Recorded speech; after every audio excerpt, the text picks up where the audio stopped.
Kalau bicara masalah persatuan di sini tidak bisa dibantah dengan adanya Nenek Mamak tadi, alim ulama jadi pandai. Buyanya katakan alim ulama punya konsep, tapi yang melaksanakan Nenek Mamak. Pak Bahtiar mengatakan tadi, seorang pemimpin itu hanya satu langkah di depan. Kalau tinggal hanya satu ranting ditinggikan. Jadi pemimpin itu seperti imam dalam sholat, nggak jauh-jauh. Kalau jauh-jauh bukan imam sholat. Bayangkan itu. Persatuan itu sangat kokoh. Belum lagi saya sering saya makan Padang, saya tanya gajimu berapa di sini? Saya nggak dapat gaji Pak. Hah? Nggak dapat gaji? Iya Pak. Saya seperti mempilik di sini, bagi untung. Kapan kamu dikasih untungnya? Nanti pas menjelang bulan Ramadan kami pulang semua dikasih. Jadi begitulah kemanusiaannya orang Minangkabau. Tidak membudakkan, tetapi menjadikan sama. Luar biasa.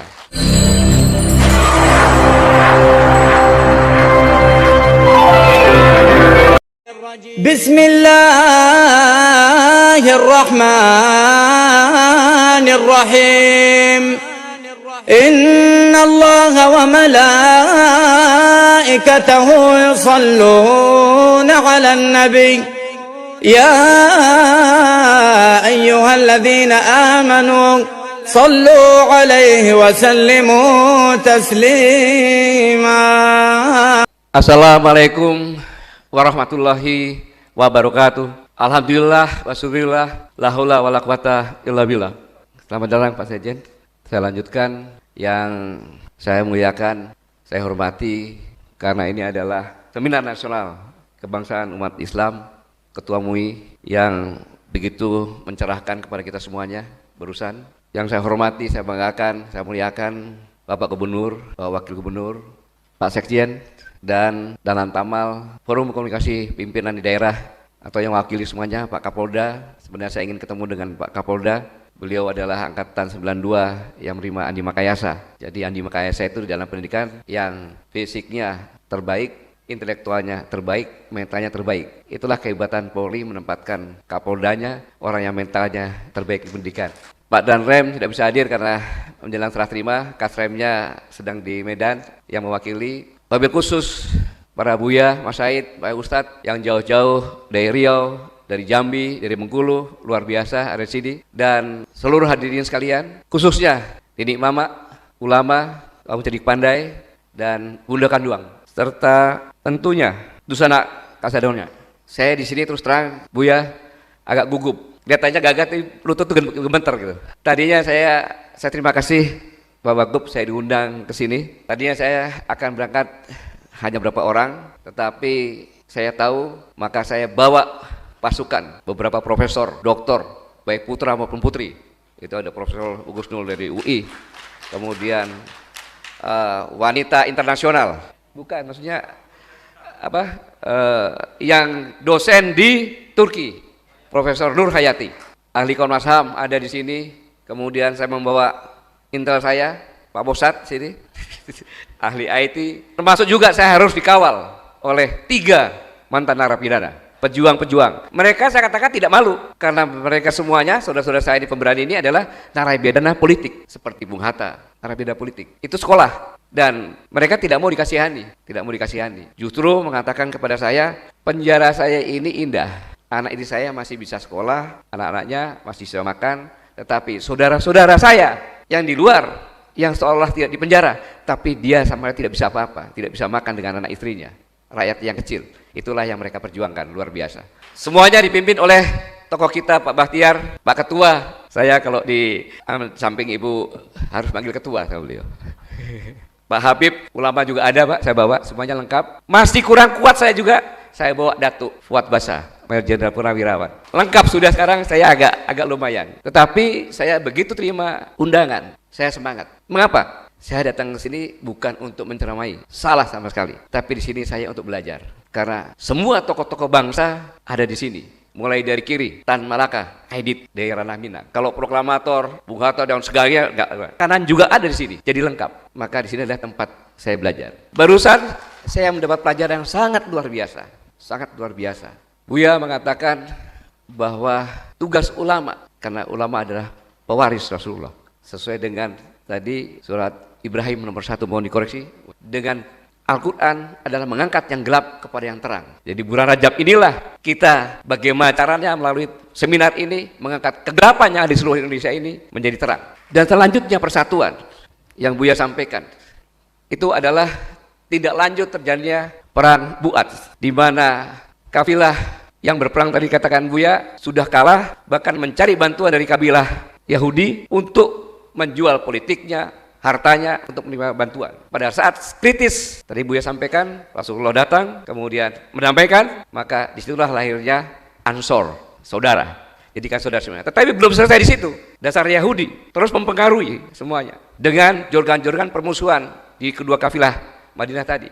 Itu di abad ke-12 kalau tidak salah. Akhirnya hampir terjadi lagi pertempuran. Disitulah surat Ali Imran 103. Datang, janganlah kamu bercerai dalam tali Allah, dan seterusnya. Saya nggak berani melanjutkan karena para ulama lebih tahu. Yang intinya adalah mewujudkan persatuan adalah sama dengan perintah Allah. Itu perintah Allah untuk sholat, sama. Itu adalah perintah. Jadi sangat luar biasa sekali kejadian di sini.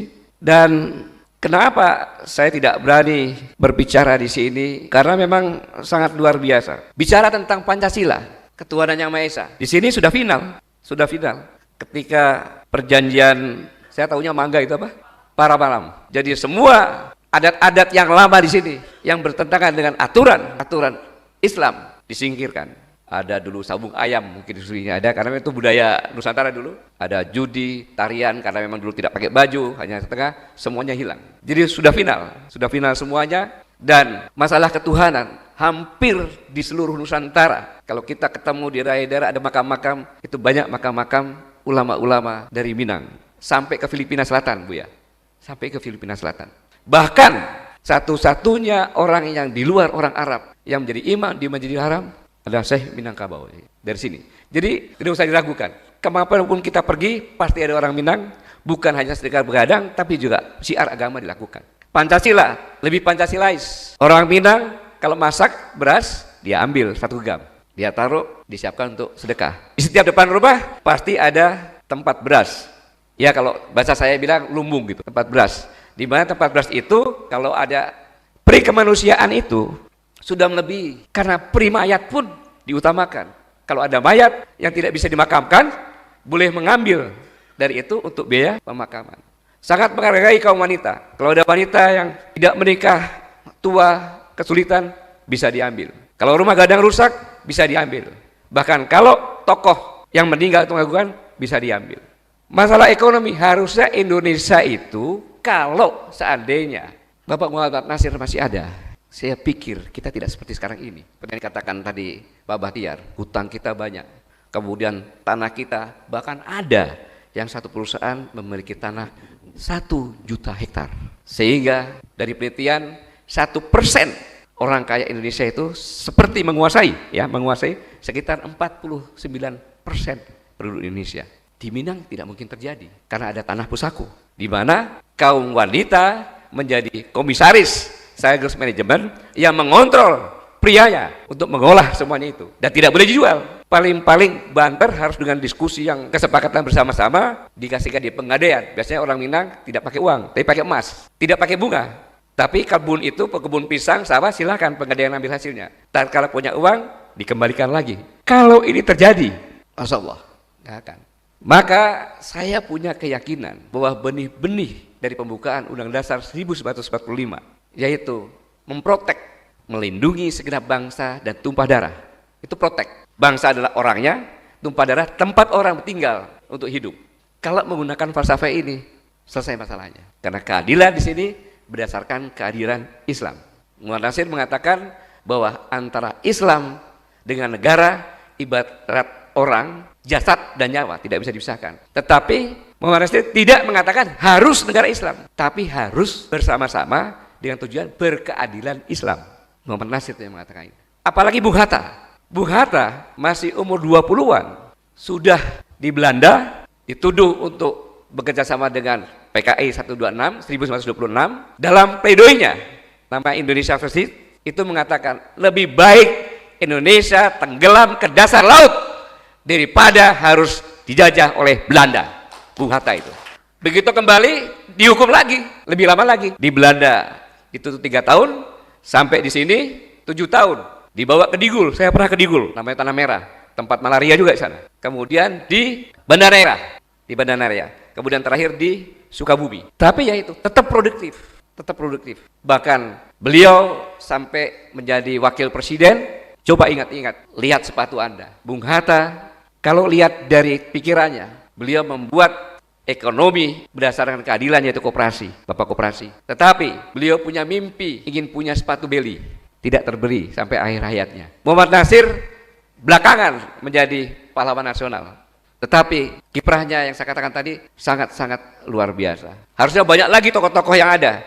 Cuma kalau saya sampaikan bisa diusir nanti saya di sini. Nggak selesai. Karena tadi dikatakan Buya, banyak sekali tokoh-tokohnya. Ulama tidak terkenal, itulah ulama. Pada saatnya dia bangkit, diperlukan, baru terkenal. Kalau biasanya nggak terkenal lagi.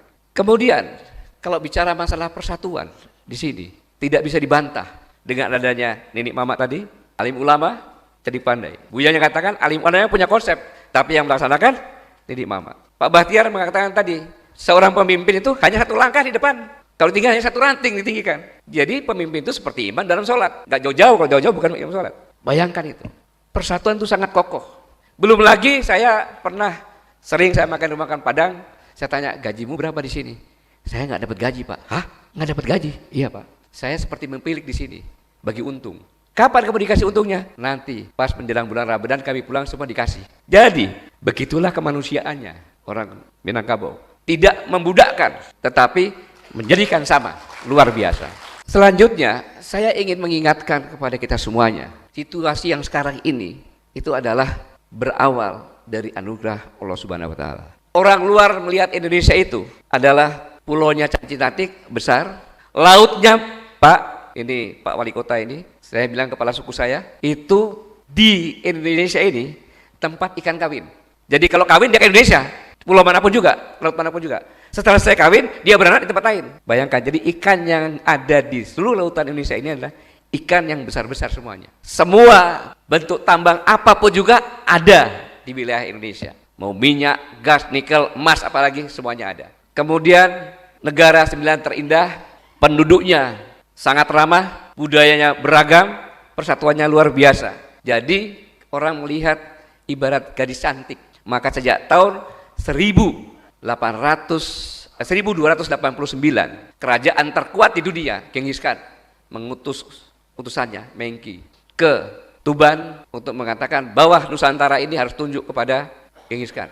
Itulah orang Indonesia di Nusantara. Bukannya tunduk, yang diutus dipotong telinganya. Kau pulang sana. Emangnya siapa saya ini kan? Genghis Khan itu. Biasanya dengan Genghis Khan aja orang udah kencing-kencing semuanya. Ini Indonesia enggak, malah dilawan. Sehingga 4 tahun kemudian dikirimlah 1000 kapal nyerang ke sana. Pada saat perjalanan Genghis Khan udah meninggal, mati, tapi dipukul mundur oleh Raden Wijaya. Jadi sejak 800 tahun yang lalu Indonesia itu sudah incer. Maka penjajahan terus berjalan-jalan itu. Siapa yang motivasi? Siapa yang memerdekakan? Lihat, tahun 1902 itu lahirlah Syarikat Dagang Islam dengan tujuan melindungi pedagang-pedagang Indonesia atau Indonesia Nusantara ini yang kalah karena kolonial merangkul China. Setelah itu baru lahirlah Budi Utomo. Kurang ajarnya Budi Utomo. Pada saat diresmikan Budi Utomo, lagu Indonesia Raya sudah ada. Dr. Sutomo di podium berbicara. Lagu Indonesia Raya akan segera dinyanyikan oleh W.R. Supratman. Hadirin semua dimohon berdiri. Yang tidak berdiri adalah kerbau. Padahal ada orang-orang Belanda. Terpaksa orang-orang Belanda berdiri. Takut kalau tidak berdiri dikira kerbau. Itulah hebatnya pemuda Indonesia. Setelah itu baru berubahlah dengan tahun yang sama lahirlah Syarikat Islam. Bukan saja dagang tapi juga ke arah politik. Bersamaan itu lahirlah Muhammadiyah. Dan semuanya itu yang membentuk Muhammadiyah, yang membentuk Nahdlatul Ulama, Muhammad Nasir juga. Sekolahnya sama-sama dengan orang Minang yang ada di Mekah juga. Sebenarnya Muhammadiyah itu ditugaskan.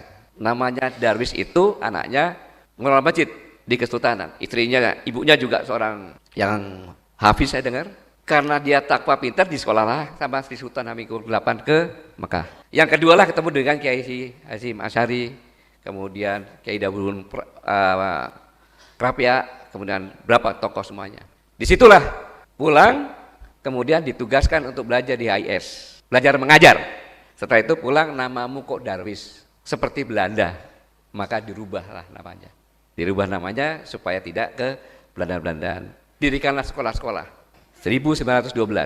Setelah yang sekolah itu dewasa semuanya, 14 tahun kemudian baru lahirlah Nahdlatul Ulama. Sehingga saya bilang, silahkan diteliti, 80% Nahdlatul Ulama yang didirikan itu adalah orang Nahdlatul Ulama yang intelektualnya sudah diisi sehingga tahu dan mau bersatu. Nahdlatul Ulama nggak bisa disamakan dengan Muhammadiyah. Muhammadiyah itu mendidik, core bisnisnya berkembang dengan menyehatkan. Nahdlatul Ulama adalah organisasi perjuangan. Maka begitu 1926 didirikan, itulah dia melawan mode Belanda. Baru meningkat politik, barulah lahir Sumpah Pemuda. Tidak mungkin pemuda-pemuda ini bisa bersatu tanpa intelektualnya diisi. Baru lahirlah laskar-laskar. Sama juga, begitu merdeka, yang merancang semuanya 3 orang adalah dari sini. Bahkan Muhammad Nasir 3 bulan sebelumnya sudah ngomong peri ketuhanan, peri kemanusiaan, kemudian peri keadilan. Pancasila itu sudah disebutkan, tinggal dipoles-poles, disusun-susun saja. Muhammad Nasir juga yang menentang ketika akan dibuat Trisila, ketika akan dimaterialkan ketuhanan, jadi melaksanakan agama masing-masing. Karena musik itulah maka tetap dilakukan sehingga tetap sebagai Pancasila dan syariat Islam itu menjadi payungnya. Dan kita menikmati negara kesatuan Republik Indonesia itu juga Muhammad Nasir. Iya. Jadi Bapak integrasi. Lalu saya mau bicara apa di sini? Dari Pancasila, pembukaan dasar Pancasila, kehidupan sekarang ini sudah terbukti. Maka apabila agama sudah final dengan budaya, itulah keberhasilan. Bukan hanya Islam, di Bali pun sama, agama sudah bersama dengan budaya kuat. Maka saya datang sini belajar. Jadi saya mengatakan bahwa negara ini diinisiasi, dimotivasi, direncanakan, diperjuangkan oleh Islam. Belum selesai. Ketika baru merdeka di tahun yang sama, 17 Agustus, berapa bulan kemudian masih bayi, tiba-tiba sekutu akan ke sini, Belanda nompleng. Ketika itu Bung Karno bingung menugaskan Pak Dirman. Kemana? Ulama juga, Kiai Hasyim Asy'ari. Maka lahirlah revolusi jihad. Jadi mengapa demikian? Karena ulama pun masih bersatu saat itu. 10 November, harusnya tanggal 9 November, Kiai Hasyim Asy'ari mengatakan jangan dulu, kita tunggu Singa Jawa Barat. Jangan salah, serangan 10 November di Surabaya yang memimpin adalah Kiai Abbas dari pesantren Buntet Cirebon. Itulah persatunya umat, menggunakan falsafah ini. Belanda boleh punya benteng besi, ya senjata besi, kan gitu. Tapi kita punya benteng agama dan budaya. Falsafah itu diadopsi mungkin di sana. Nggak usah takut dengan pesawat, nggak usah takut dengan senjata, karena kita punya Allah. Maka pada saat 10 November 2 jenderal sekutu. Belum ada dalam sejarah seperti itu. Lawan bersenjata yang lainnya pun tidak pernah kalah, tapi sekutu cukup dengan meruncing dan teriakan Allahu Akbar, itu berhasil. Islam juga yang mempertahankan. Sekarang halo, di mana Islam? Di mana sih Islam? Yang kata Buya tadi. Kalau cerai berai kita nggak ada. Islam ada 80 sekian, 87%. Itu katanya. Nyatanya di dalam kancah politik tidak lebih dari 10%. Tunjukkan kepada saya partai mana yang di atas 10%. Tidak ada. Ada P3, PKS, PAN, PKB, Bulan Bintang. P3 sudah ada ya. Tidak lebih 10% masing-masing. Tetapi tidak bersatu. Iya, kekuatannya dihargai oleh pemerintahan di sini, iya cuma 10%. Ya akhirnya Islam bukan sebagai tuan rumah. Makanya Buya sampaikan, kita harus bersatu. Karena bersatunya para ulama itu merupakan kekuatan. Saya ulangi, kalau ulama sudah bersatu dan umat patuh kepada ulamanya, dan itu keharusan. Karena ulama adalah pewaris Rasulullah, dan ulama disejajarkan oleh Allah dengan malaikat. Jadi kalau ingin selamat para umat, ya harus patuh pada ulama. Saya pikir saya hanya ini saja yang saya sampaikan tadi, aja ulasan mengapa saya ke sini. Saya belajar, yang saya dapat belajar tadi itu semuanya, bahwa bangsa ini apabila mengikuti apa yang dilakukan di ranah Minang ini, insya Allah tanah kita tidak ada yang lepas. Kemudian manusia kita ya, kesenjangan sosial yang terjadi sekarang ini adalah kesenjangan dari apa yang diharapkan oleh pendiri bangsa ini dengan kondisi yang ada. Hanya dengan persatuan ulama dan persatuan umat kita bisa bangkit. Semoga Allah Subhanahu wa Ta'ala selalu membimbing kita semuanya, memberi petunjuk, kekuatan, semangat, dan mujizat untuk bersatu dan mengangkat yang gelap menjadi terang. Terima kasih. Wassalamualaikum warahmatullahi wabarakatuh.